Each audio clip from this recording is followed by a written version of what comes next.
This tool in the Breedlove Lapidary shop arsenal is a horizontal flat lap machine for polishing flat surfaces on rocks.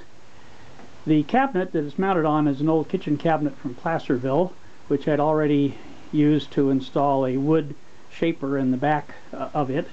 In the foreground here is a plastic oil drain pan from Riley Auto Parts, in which is a 10-inch diamond polishing wheel mounted to a 12-inch threaded shaft, which is attached in turn to a Makita grinder mounted inside the cabinet, strapped to a shelf that I installed for that purpose. The upper end of the threaded shaft is held steady by a 2x6 fastened on both sides to the cabinet so that it holds everything in place. And on the right side of that framework I have a router variable speed control from Harbor Freight, which allows me to control the speed of the rotation of the polishing wheel.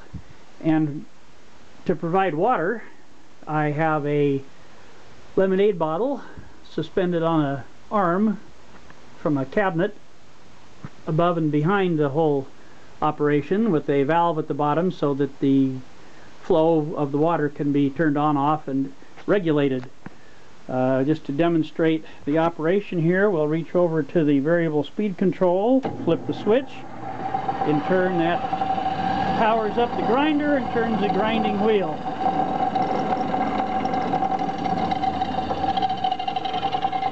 The metal shield here is simply so that larger rocks can be rested against it and held against the wheel.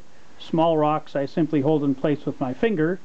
The water drips through the hose here, as mentioned before, onto the back of the wheel and keeps the wheel wet so that I'm not breathing dust and the rock does not get hot.